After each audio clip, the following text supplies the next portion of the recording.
Jumbo head coach Bryan Snyder from Washington Lee University women's volleyball. They were picked number 1 in the ODAC preseason poll.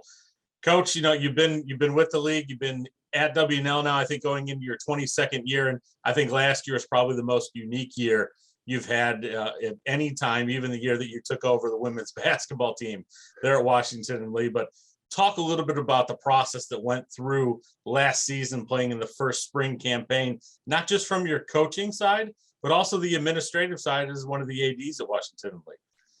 Yeah, it was one of those years, and I'm sure everyone had the same experience. You could never really plan for anything because it seemed like weekly or daily protocols were changing and testing was changing and everything was changing. So, throughout the whole summer of 2020 and the fall of 2020, there was just so much uncertainty, and that just created a lot of anxiety for everyone. Fortunately, it turned out great. Like, I'm very grateful that the league decided to sponsor fall sports and give our athletes an opportunity to play. I'm very thankful that our university administration supported that and allowed us to do that and provided us the ability to test at the level that we needed to in order to meet the NCAA guidelines and do everything safely. So I'm really happy with the way that turned out, but it was definitely a long road that, quite honestly, as late December, early January, I didn't think we would be playing. So when we got the word that it was an option and then WNL was going to allow us to do it, that really lifted everyone's spirits. And it was funny that a lot of the sports wanted to hurry up and get going so they could get started and get something in. I remember our women's basketball team did their senior day. I think it was even before their first home game because they're like, we don't know when or if this will get shut down. And so everybody was trying to hurry up and do things on the front end. As it turned out, it actually worked out well for us to be the last sort of out of season sport to start because by the time we got to the end of our season, things had gone to a different level with COVID, in Virginia and nationally with vaccinations coming out and case numbers being down, and we were able to have some fans in our last few matches. So to see the way it turned out versus how I thought it might be, between July and January, I was not in a very good place mentally. I didn't think things would turn out well. So I'm just super appreciative that we had that opportunity. And that's what we talked about with our team, definitely every game day is let's be grateful we have another opportunity to play. Like, we made it through another round of testing. Our opponents made it through another round of testing. The officials are here. We get a chance to play. Let's just enjoy it.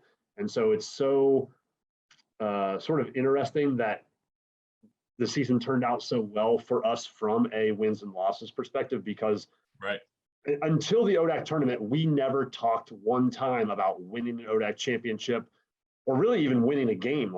We were just like, okay, here's the scouting report. Here's what we're going to try to do. Here's what the other team will likely do against us. Let's go have fun. Let's go enjoy it. And it really proved one of those sort of cliches about, if you can take the pressure off of the players, they will play their best. And I think that certainly, proved true for us. Yeah, I mean, it's amazing to me to hear you say that you guys never thought about winning the ODAC until you were there, because you went 16-0 overall, you went 11-0 over in ODAC play, and then you came away with another title to add your vast mantle of ODAC volleyball titles you have there at Washington Lee. I mean, talk about the competitive process there, about getting through it all, the on the court part of it. Yeah, so it's funny you mentioned that. So my assistant coach Emma and I, we've talked about this a lot. We got to experience as coaches kind of the setup that spring sports normally have, where they get to have a fall ball with their whole team. And that was amazing. Because in the fall, with the restrictions we had, we were never allowed to play 6-on-6. That was a WNL restriction. So we really worked a lot on skills and concepts, and we did a lot of 6v0 and 6v3 back row and things like that. And it was amazing how much carryover we had once we got back into the real practice gym in February. That at that point, we just focused on 6-on-6 stuff because also we were only practicing 2 days a week, maybe 3 if we didn't have a midweek game. With the load that was on our athletic trainers, we were not all allowed to practice 6 days a week like we normally would. So we weren't in the gym as often, but we had already taught so much in the fall that we really just like game prepping all the time in the gym and, getting reps in on skills, but we weren't having to do a lot of teaching. So that was really, really quite nice. And it's in stark contrast to what we're going through now, where, our team arrived on campus last week. And we're like, okay, we got 11 days to do everything. And then we got to go play somebody. So, from last spring to this fall, very, very different setup and a scenario. Our team makeup is also very different. We had 4 seniors that played a lot last year, were very important to us. Really only 1 freshman played a lot. Whereas this year, of the 17 players on our roster, 10 of them have never actually had a real preseason.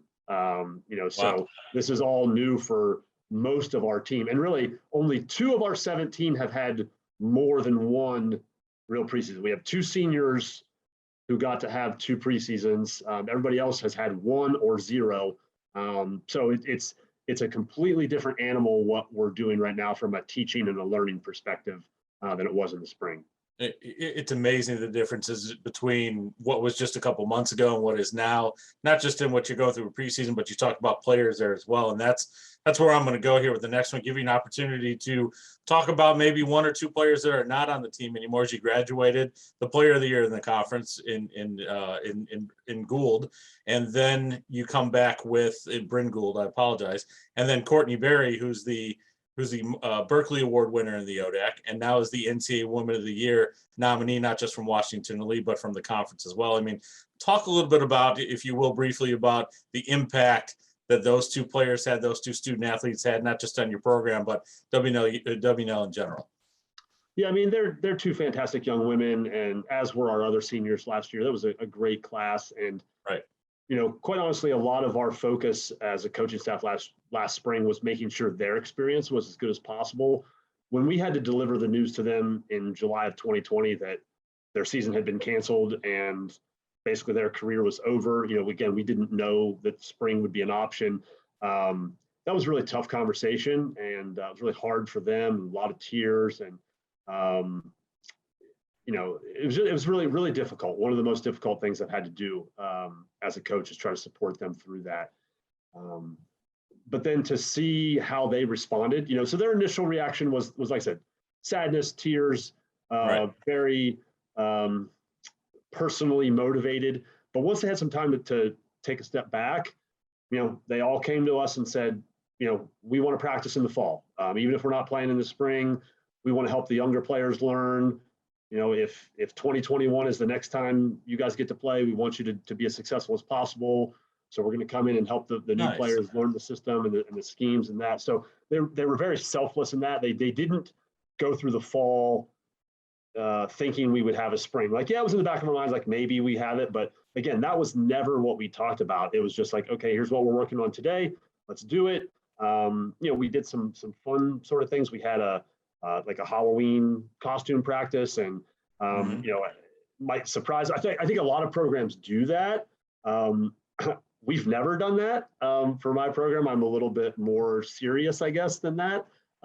Which I think I learned a good lesson from that, and that's a tradition we will continue because everybody had a great time with it. It's something they continue to talk about. And so we did things like that, and they were just so bought into, we're still a member of the team, and we're going to give whatever we can to the team to help that team be better when we leave than it was when we got here. And they came to the gym every day ready to work.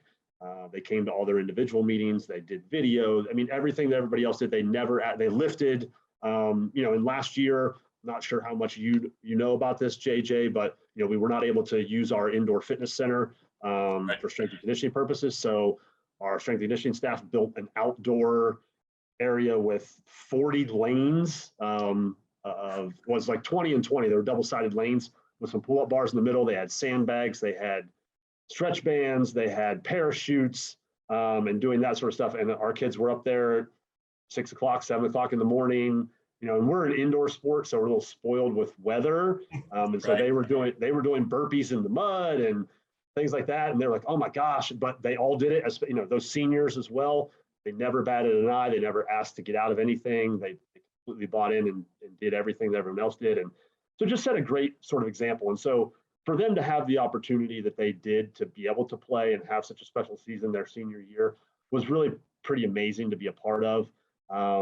You know, and they continue to stay connected. I know that they talk to a lot of our current players and, you know, help them out over the summer. They're both Bryn, you know, Bryn was a 2-year captain. Courtney was a captain her senior year.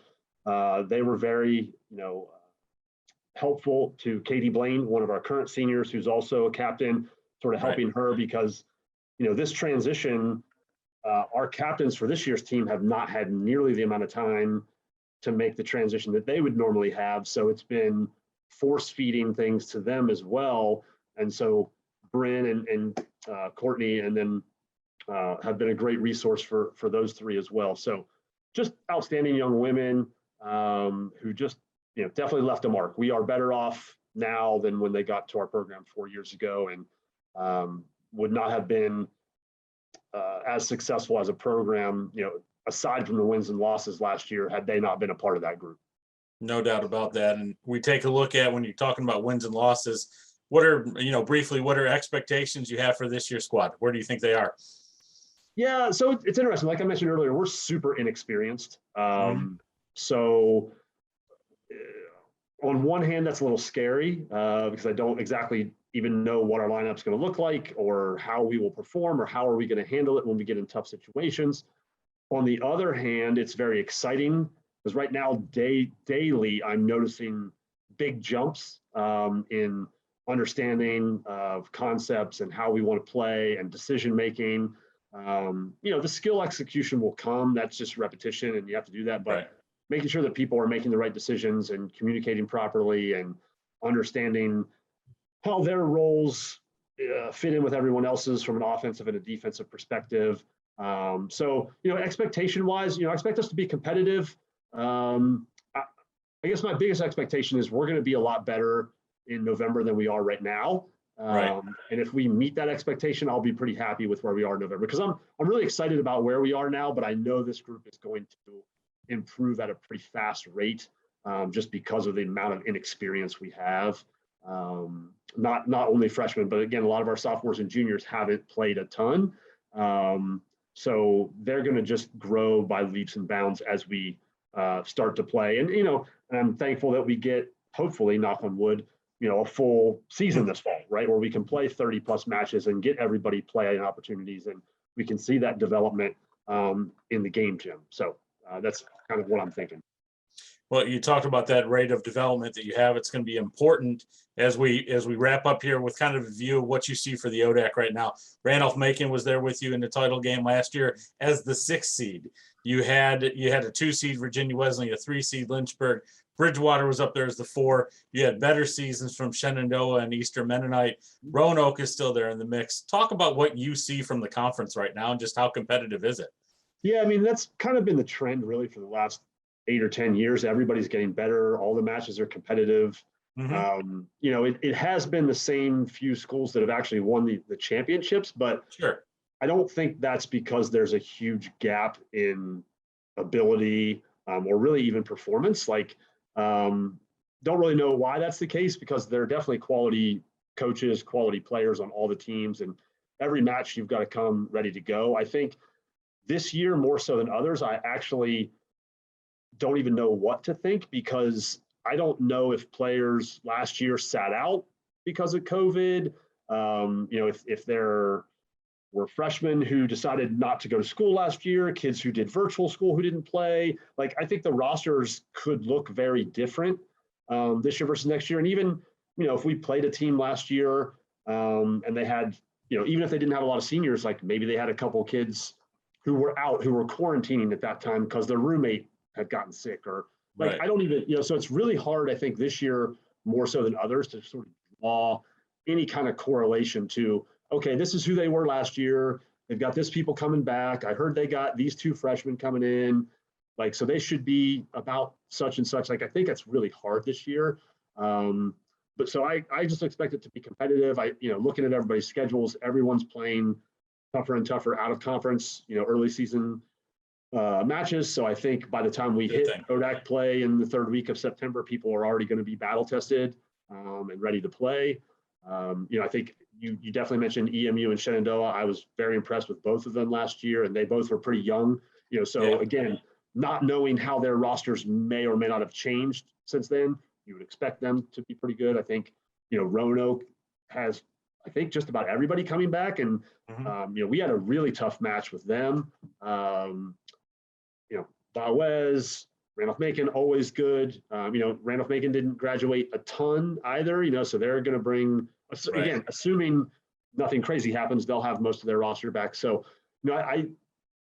I just think it's going to be a tough season. I think if anybody's able to go through undefeated this year, it'd be pretty amazing. Because I think you're going to have to win some tough matches. Like you're not going to go out and win 3-0 every night. Like you're going to have to be ready to go on the road. You have to be ready to go 4, ready to go 5 if you want to win.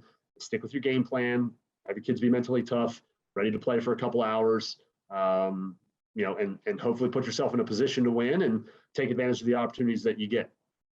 Well, you've got me ready to go now because I'm curious to see now if somebody's going to go ahead and go undefeated. But maybe it's you, maybe it's somebody else, maybe you're right, maybe it's nobody this year. Either way, we look forward to seeing you guys and the rest of the squads get out there on the floor. Coach, thanks for joining me today. Thanks so much, JJ. We'll see you sometime this fall.